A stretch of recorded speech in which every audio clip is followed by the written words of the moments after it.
जब प्राइवेटाइजेशन हो जाएगा तो जिस तरह छटनी का कार्यक्रम है ये सब कॉन्ट्रेक्चुअल हो जाएंगे सारे लोग। कल आपको पता नहीं चलेगा कि आपको बैंक में आना नहीं, अचानक पता चलेगा एक चिट्ठी मिलती है, कल से आप बैंक नहीं आएंगे। कि जब बैंकों का निजीकरण होगा तो एक तरह का नीलामी होगी। कोई आम आदमी, मध्यम वर्ग के आदमी बैंकों को खरीद नहीं पाएगा। पीछे दरवाजे से वही लोग बैंक को खरीदेंगे जिन्होंने बैंकों का पैसा को ले डूबा है।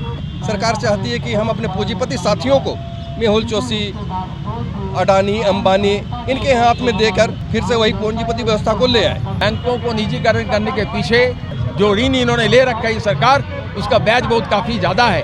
उस पैसा को जुटाने के लिए, भरपाई करने के लिए इन बैंकों को बेचने का मुहिम चलाया जा रहा है। बैंक को जिस तरह से प्राइवेट लोगों के हाथ में देने का प्रयास किया जा रहा है, जिस समय पूंजीवादी व्यवस्था थी, आज राष्ट्रीयकरण से पहले सरकार चाहती है कि हम अपने पूंजीपति साथियों को मेहुल चोशी, अडानी, अंबानी इनके हाथ में देकर फिर से वही पूंजीपति व्यवस्था को ले आए। लेकिन हमारा ये सोच नहीं है। हम चाहते हैं कि जिस तरह से बैंक प्रॉफिट में चल रही है लगातार, हम चाहते हैं कि हम अगर कहीं से लॉस में रहते तो चलिए हमारा राष्ट्रीयकरण नहीं करते, आप हमारा प्राइवेटाइजेशन कर देते। लेकिन पिछले क्वार्टर की बात करूं मैं तो हमारा आप ग्राफ देखेंगे तो 1,41,203 करोड़ रुपया हम लोगों ने प्रॉफिट किया है। तो हम जब घाटे में ही नहीं है तो हमारा फिर से क्यों प्राइवेटाइजेशन करने का प्रयास किया जा रहा है। देखिए, जब प्राइवेटाइजेशन हो जाएगा तो जिस तरह छटनी का कार्यक्रम है ये सब कॉन्ट्रेक्चुअल हो जाएंगे सारे लोग।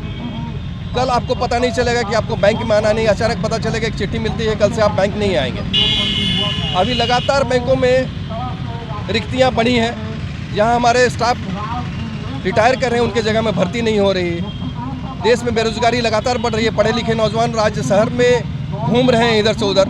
हम चाहते हैं कि उन नौजवानों को बैंकों में नौकरी दी जाए, क्योंकि बैंकों में बहुत सारी रिक्तियाँ हैं। बैंकों में नहीं, बहुत सारे ऐसे संस्थान हैं जहाँ पर नौकरियों की कमी नहीं है, लेकिन सरकार जो है प्राइवेट के हाथ में लगातार बैंक का बहुत सारा सीक्रेट चीज़ जो हम चाहते हैं कि वो किसी आम आदमी के हाथ में नहीं पड़े, क्योंकि हम लोग सीक्रेट मेंटेन करते हैं। और ये आम आदमी और ये प्राइवेट आदमी जब जाएंगे तो वहाँ से डाटा लीक होगा और लीक जाके वो लीक बाज़ार में होगा, बाज़ार से लोग फ्रॉड का स्टार्ट करेंगे, तो कोई भी पब्लिक जो है सुरक्षित नहीं रह जाएगा। इसी कारण मुझे जहाँ तक नज़र आता है कि ज़रूर कहीं ना कहीं इनके जो उद्योगपति दोस्त हैं ये हमेशा इन्हें फंडिंग करते हैं और उस फंडिंग में बहुत सारा धन ऐसा रहता है कि छुपा कर दिया जाता है। जिस तरह से देखिए आप इलेक्टोरल बॉन्ड में किस तरह का धांधली हुआ।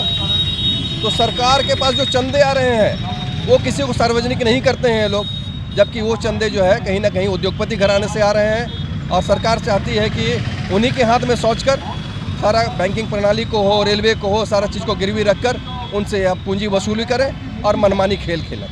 तो हम ये सजग प्रहरी हैं हम लोग। जिस तरह से हम लोगों ने नोटबंदी में, जिस तरह से हम लोगों ने कोविड में अपनी सेवाएं देकर देश को उन्नति के राह पर अग्रसर किया है, हमारा प्रयास इससे भी आगे जाके रहेगा। हम चाहते हैं कि समाज के लोगों के पास भी हम अपनी बातों को रखें और उन्हें भी जागरूक करके नौकरी में आने का आह्वान करें। धन्यवाद। सरकार की कई एक विनाशकारी नीतियाँ हैं, जिसमें कि एक राष्ट्रीयकृत बैंकों का निजीकरण भी है। और हम लोग चाहते हैं कि निजीकरण का ये मुहिम जो है सरकार छोड़ दे, उसकी तिलांजलि दे, क्योंकि इससे बड़े बड़े कॉरपोरेट हाउस को ही फायदा होगा, आम जनता को फायदा नहीं होगा। इससे हमारे अर्थनीति जो अभी बहुत संकट में है और संकट में जाएगा और इससे उबरने का कोई रास्ता नहीं मिलेगा। इसीलिए हम लोग राष्ट्रीयकरण का दिवस मना रहे हैं, जो 1969 में इंदिरा गांधी के सरकार द्वारा किया गया था, जिसमें कि 14 बैंकों का राष्ट्रीयकरण हुआ था और जिसके कारण लगातार देश में लोगों को नौकरी मिली, लोगों को बैंकिंग सेवा मिली सस्ते दर पर, और कृषि से लेकर के प्रायोरिटी सेक्टर में उछाल आया।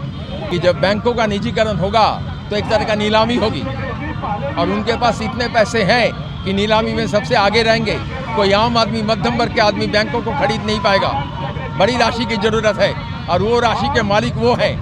और इसीलिए हम चाहते हैं कि पीछे दरवाजे से वही लोग बैंक को खरीदेंगे जिन्होंने बैंकों का पैसा को ले डूबा है। बैंकों को निजीकरण करने के पीछे उसकी नीयत यही है कि उसके पास जो घाटा है, फिस्कल डेफिसिट है, बजटरी डेफिसिट है, क्योंकि जो पैसा आ रहे हैं आमद में और जो खर्चा हो रहे हैं उसमें खर्चा ज़्यादा है। बहुत बड़ा पैसा ब्याज अदायगी में चला जाता है, ऋण अदायगी में चला जाता है। जो ऋण इन्होंने ले रखा है सरकार, उसका ब्याज बहुत काफ़ी ज़्यादा है। उस पैसा को जुटाने के लिए, भरपाई करने के लिए इन बैंकों को बेचने का मुहिम चलाया जा रहा है।